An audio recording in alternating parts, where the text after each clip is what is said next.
방송국에 제 마이크 중에 베이스음을 좀 다 빼주세요. 찬송을 열심히 부르다 보니까 제가 목이 다 쉬어버렸습니다. 자, 우리가 지난번에 하박국 속의 기도 두 번째 우리가 살펴보았습니다. 자, 하박국의 기도는 세 가지였습니다. 하나님의 주권을 인정하는 기도를 했습니다. 지금은 어떻게 세상이 흘러가고 불의가 가득하지만 내가 세상을 잘 알지는 못하지만 하나님의 디바인 서버런티, 하나님의 주권이 있음을 믿고 이 주권을 붙들고 기도한 하박국의 기도가 오늘 이 시대를 살아가는 신실한 여러분과 저의 기도가 또 제목이 되기를 기도합니다. 자, 두 번째 하박국 기도는 하나님의 거룩성을 본받는 기도였습니다. 워낙 그 당시가 세속주의고 사람들이 많이 거룩하지 못하니까 하나님이여 이 세속 가운데 거룩성을 지키게 하옵소서라는 기도였는데요. 이 역시 오늘 이 시대도 마찬가지입니다. 거룩하지 못하는 더러운 세상에 살아가면서 성도의 거룩할 백성도자잖아요. 그래서 성도의 거룩성을 여러분 늘 지켜나가는 기도가 되기를 기도합니다. 세 번째 하박국 기도는 인간의 연약함을 위한 기도입니다. 근본적으로 사람은 다 연약해요. 이거를 깨닫게 되면 이제 우리가 철이 들었다라고 말할 수가 있는데요. 그래서 하박국은 그 거대 악 앞에서 인간의 연약함을 기도하고 뿐만 아니라 우리가 살아가다가 넘어지고 쓰러지고 아프고 또 우리가 실패하면 인간이 얼마나 연약한지 또 거대한 자연적 재앙 앞에 직면하면 우리가 인간의 연약함을 절실하게 깨닫게 되는데요. 그래서 하나님 없이는 살아갈 수 없음을 고백하고 혹시 연약한 부분이 있으시면 전능하신 하나님 붙들고 기도하시기를 바랍니다. 자, 그래서 이제 우리가 오늘 2장 1절 읽었습니다. 하박국이 이렇게 하나님께 이 철학적인 기도를 하나님께 하고 하나님이 내게 어떻게 응답하실까? 1절에 보면 내가 망루의 높은 곳에 서서 기다리리라 그랬습니다. 내게 무엇이란 말씀하시지 내가 기다리고 바라보며 나의 기도하는 질문에 대하여 어떻게 대답하실지 내가 보리라 라고 하는 1절로 시작합니다. 그리고 이제 2절에 보시면 이제 하나님이 응답하시는 내용이 나오는데요. 자, 사랑하는 성도 여러분, 사실 우리가 기도할 때 소위 이제 기도 제목 가지고 나오시죠. 여러분 교회 오실 때 기도할 때 기도 제목 가지고 나옵니다. 또 우리가 기도를 서로 이렇게 할 때 기도 제목이 무엇입니까? 라고 묻기도 하죠. 여러분은 어떤 기도 제목 가지고 오늘 나오셨나요? 잠깐 속으로 한번 한 3초 정도 생각해 보세요. 그냥 나는 아무 생각 없이 그냥 나오신 분 안 계실 거예요. 아마 속에 뭔가를 기도 제목을 가지고 나오셨을 거예요. 예수님께서 길을 가시는데 한 소경이 주님께 나왔습니다. 그래서 누가복음 18장 41절에 보면 내 기도 제목이 뭐냐라고 물으세요. 이때 소경은 분명하게 대답합니다. 내가 보기를 원합니다. 그러니까 주님은 기도 제목이 뭐냐라고 분명히 물으시고, 그러니까 우리가 교회 올 때 그냥 아무 생각 없이 나오는 사람은 없을 거예요. 그러니까 어떤 목적 가지고 나오는데, 특별히 이 밤은 기도의 밤이니까. 그러니까 소경이 분명하게 대답합니다. 그때 주님은 내 믿음대로 될지어다 그렇게 말씀하셨습니다. 오늘 이 밤에 여러분들이 기도 제목 가지고 나오시고 기도할 때 하나님의 믿음대로 여러분의 믿음대로 되기를 주의 이름으로 축복합니다. 때가 되면 반드시 하나님 응답하실 거예요. 자, 우리가 이런 기도를 개인 기도라고 합니다. 기도 제목을 개인 기도 제목이라고 말합니다. 또 그런가 하면 누군가가 나에게 기도를 부탁하는 기도를 우리는 소위 뭐라고 이야기하죠? 중보 기도라고 이야기합니다. 그러니까 기도를 세 가지로 분류하면 대상의 기도가 개인 기도가 있고요. 누가 나에게 부탁하면 그 이제 중보 기도. 근데 여러분, 하나님이 우리에게 부탁하는 기도도 있습니다. 아마 여러분 이 기도 제목은 처음 들어보실지는 모르겠지만 아마 처음 들어보셨어도 여러분이 이미 영적으로 알고 있는 그런 기도 제목입니다. 즉 하나님 오늘 하바국에게 응답의 말씀을 주세요. 근데 응답을 주실 때 그게 응답이 다가 아니라 응답하신 말씀을 붙들고 기도하라고 하는 것입니다. 그러니까 여러분 응답 받았으면 더 이상 기도가 필요 없는 게 아니라 이제는 응답 받은 말씀 가지고 기도해야 되는 거예요. 이 기도가 바로 이제 하나님이 원하시는 기도입니다. 네, 자, 기도의 대상은 세 가지 있다 그랬습니다. 내가 나를 위해 사는 기도, 개인 기도입니다. 이것도 물론 우리가 절박하고 소중한 기도입니다. 그런데 내 기도보다도 누구를 위해서 기도해 준 이타적인 기도, 이거는 더 우리가 하나님이 더 기뻐하실 거예요. 왜 그렇잖아요. 나만 막 응답해 주시고 나만 잘 먹고 잘 살게 해주시고, 뭐 나쁜 기도는 아닌데 그게 잘못하면 그 기도가 이기적인 기도가 될 수 있잖아요. 그런데 함께 더불어 또 다른 사람을 위해서, 아픈 사람을 위하여 또 다른 사람을 위해 축복하는 기도, 그런 기도 하나님이 더 기뻐하지 않으실까요? 저는 여러분들의 기도 중에 중보기도가 많기를 축복합니다. 자, 그런데 하나님이 정말 원하는 기도는 어떤 기도일까요? 하나님이 주시는 기도죠. 하나님 우리에게 응답을 주셨을 때에 그 응답 붙들고 기도하라고 응답을 주신 거예요. 아멘인가요? 하나님 우리에게 말씀을 주셨을 때 말씀 붙들고 기도하라고 말씀을 주셨습니다. 자, 그래서 오늘 2장 2절입니다. 자, 합독합니다. 여호와께서 내게 대답하여 이르되 그랬습니다. 이제 하나님이 하바국에 말씀하셨어요. 그럼 이제 하바국이 이 말씀을 받았으면 이 말씀 어떻게 해야 될까요? 기도해야죠. 당연히 기도해야죠. 여러분 앞으로 기도하실 때 말씀 붙들고 기도하시기를 주의 이름으로 축복합니다. 하나님 여러분들이 개인적으로 응답하실 때도 응답하신 걸 가지고 계속 keep going 기도하시고,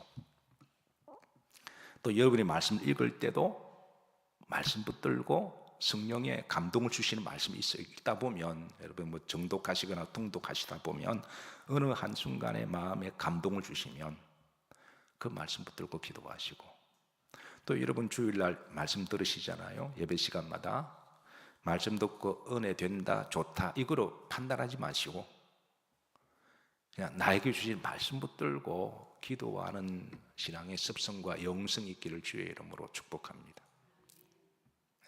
아무리 말씀에 은혜 받고 좋았다 그래도 기도하지 않으면 그건 사실 쓸모가 없는 거예요. 하나님 그 은혜를 주실 때 은혜 붙들고 기도하고, 또 은혜 속에 사명도 있으시거든요. 사명 붙들고 기도해야 되잖아요. 그래서 이제 앞으로 내 기도도 중요하고 중보 기도도 중요하지만 하나님 주신 기도가 제일 중요하다고 생각하시고 하나님 주신 말씀 붙들고 기도하시길 바랍니다. 자, 오늘 간단하게 이것만 좀 살펴보도록 합니다. 자, 오늘 두 가지인데요. 첫 번째, 묵시는 따라서 하십니다. 묵시는 반드시 이루어진다. 이게 하나님 주시는 말씀이었고 이걸 붙들고 기도하라고 하십니다. 자, 2장 3절입니다. 다 같이 합독합니다. 이 묵시는 정한 때가 있나니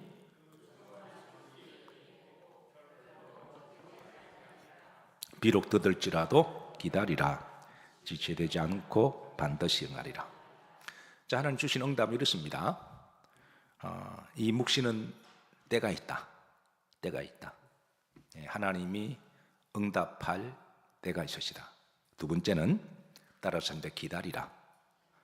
기다리라. 세 번째는 반드시 응하리라. 그러니까 기다리는 동안에 여러분 우리가 뭘 해야 돼요? 그냥 멍 때리고 기다려야 되나요? 기도하면서 기다려야죠. 그 때는 하나님이 정하시니까. 제가 가끔 자주 설교하잖아요. 때는 누가 정하신다? 그건 하나님의 주권입니다.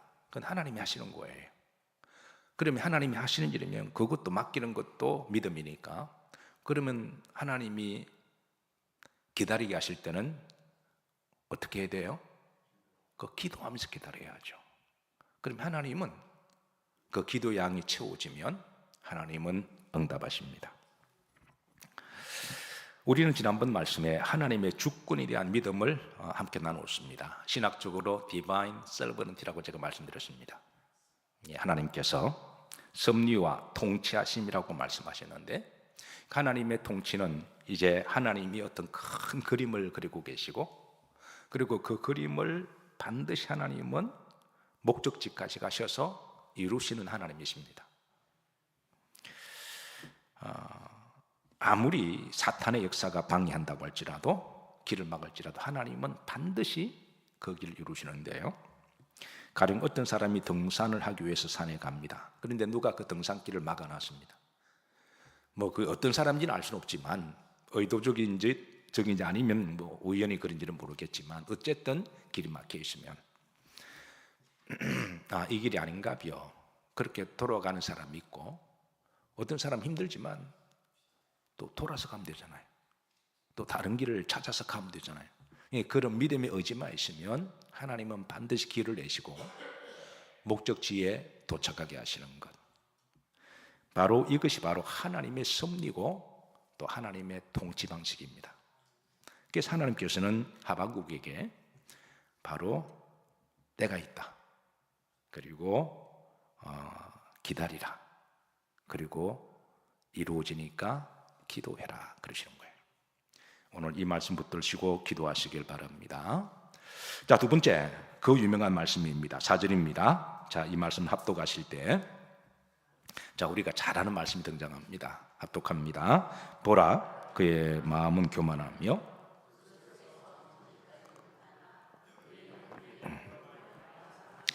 자, 너무 좋은 말씀이죠. 또 워낙 유명한 말씀이기도 하고요. 근데 저는 모태 신앙이 아니고 중간에 예수님을 믿었기 때문에 이 말씀이 제가 처음 들었을 때 좋기는 한데 제가 두 가지 딜레마가 있었습니다. 무슨 뜻인지를 잘 몰랐습니다. 얼핏 들으면 참 좋아 보입니다. 의인은 오직 믿음으로 말미암아 살리. 오늘 찬양도 불렀잖아요. 참 좋기는 한데, 두 번째는 이 말씀이 제게는 어렵고 주제넘고 감당치 못한 말씀이었어요. 첫 번째, 오직 의인은 믿음으로 말미암아 살리라, 이 말씀을 제가 잘 영적으로 이해를 못했고, 솔직하게 말하면 두 번째는 제게는 주제넘다고 하는 것이, 제가 이 말씀을 볼 때마다 솔직하게 나는 의인은 아닌데 라고 하는 내 자격의 문제가 생겼습니다. 하나님, 나는 아직 의인 아닌데요, 나는 아직 예수님 믿은 지 얼마 되지도 않고요, 믿음도 좋지 못하고 그렇게 의인이라고 될 만한 사람은 아닌데. 그러니까 이 말씀이 나에게는 과분한 말씀이고 어려운 말씀이었어요. 그래서 이 말씀은 내게 한동안 기도 제목이었고, 물론 지금도 기도 제목이 일어나지만, 우선 이 말씀이 무슨 뜻일까, 이게 제게 한동안 이 말씀 붙들고 기도했습니다. 여러분 어떻게 이 말씀이 확 그냥 막 해석이 되어지나요? 그냥 속이 뻥 뚫리는 말씀이나요? 자, 이렇게 한번 보십시다. 이 말씀을 역으로 한번 보십시다. 오직 의인은 뭐로 말미암아 살리라? 믿음으로 말미암아 살리라. 이 말을 역으로 하시면, 믿음으로 살면 뭐가 되리라? 여러분, 그러면 조금 희망이 생기지 않나요? 지금은 내가 완전한 의인은 아닌데 믿음으로 살면 의인이 될 수도 있겠다라고 하는 소망이 생겼습니다. 그리고 저는 제가 말씀이 잘 이해가 안 되면 저는 반드시 원어를 봅니다.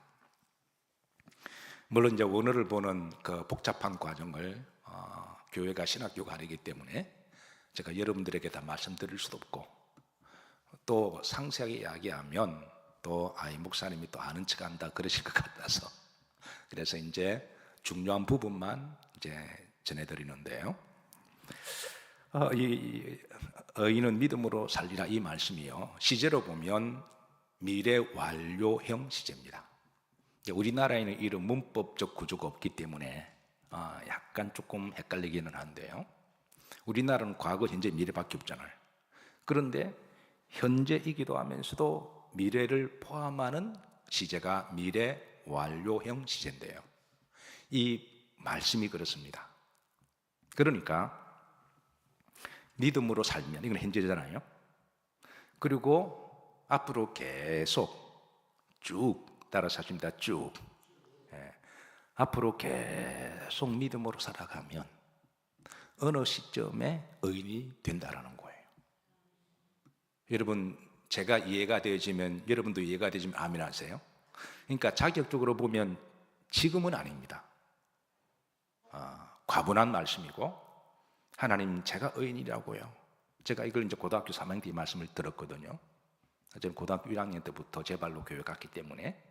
근데 목사님이 하시는 강간의 이 말씀이 나에게 늘 이게 얹힌 것처럼 이게 무슨 말씀일까? 그리고 이제 신학대학 가서 제가 이 답을 찾아가기 시작했습니다. 내가 비록 신학대학 다니고 앞으로 주의 종이 된다고 선지동산을 공부를 하고 있지만 내가 성직자가 되기는 턱없이 부족한 모습이고 내 안에 이 세속이나 세상 것들이 너무 많이 있었잖아요.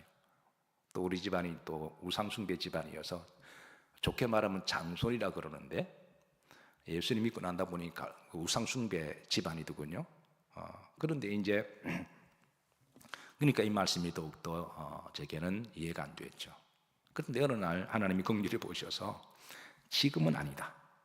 근데 지금부터라도 믿음으로 한 발 한 발 쭉 신실하게 살아가다 보면 미래 완료, 미래 어느 시점에 하나님이 긍휼히 여겨주셔서 의인이 되게 하신다라는 거예요. 아멘인가요? 예. 그렇습니다. 믿음으로 살아가다 보면 의인이 됩니다. 사실 여러분 믿음으로 살아가는 게 쉬운가요? 쉽지 않은가요? 또 이게 딜레마가 또 있습니다. 이게 믿음으로 사는 게 이게 또 쉽지가 않아요. 네. 그러니까 믿음으로 쭉 살아가면 되는데 문제는 또 믿음으로 쭉 살아가는 게 이것도 쉽지가 않은 딜레마가 있습니다. 특별히 불의한 시대에 불신앙적인 세상에서 세속과 죄악의 시대에서 불의가 판을 치는 세상 가운데 믿음으로 쭉 살아가는 것이 쉽지가 않습니다. 그러나 이렇게 살아가기 위해서 여러분 필요한 게 뭐죠? 그게 바로 기도라는 거예요. 따라서 하십니다. 답이 기도입니다. 아멘인가요? 그러니까 하나님이 하박국에게 오직 의인은 믿음으로 말미암아 살리라 이 말씀을 주시고 이 말씀 붙들고 기도하시라는 거예요. 기도하라는 거예요. 그러면 믿음으로 쭉 살아가다 보면 의인이 된다라고 하는 하나님의 기도 제목이었습니다. 자, 우리 기독교 역사에 있어서 이 말씀을 매우 사랑하며 이 말씀으로 신앙의 위대한 의인이 되고 믿음의 사람들이 많습니다. 오늘 딱 5사람만 소개하고 우리의 신앙의 모델이 되기도 하고 또 기도 제목 삼고 마치도록 합니다. 첫 번째 아브라함입니다. 야고보서 2장 20절을 보시면 우리의 믿음의 조상 누가 아브라함이 후렴지를 보면 어렵다 하심을 받은 것이 아니냐. 그리고 23절에 보면 표시된 부분만 합독합니다. 아브라함이 하나님을 믿으니 이것을 의로 여기셨다는 말씀이 이루어졌고, 그러니까 아브라함이 하나님이 말씀하신 것을 붙들고 믿음으로 쭉 가다 보니까 하나님이 의인 삼아 주시다라는 거예요. 그러니까 아브라함도 어느 날 갑자기 의인 된 게 아니라 믿음으로 쭉 가다 보니까 하나님이 어느 순간에 의인으로 삼아 주신 거예요. 사도 바울입니다. 로마서에 보면 우리가 이미 말씀을 주일날 나눴지만, 자 다시 한번 합독합니다. 복음에는 하나님의 의가 나타나서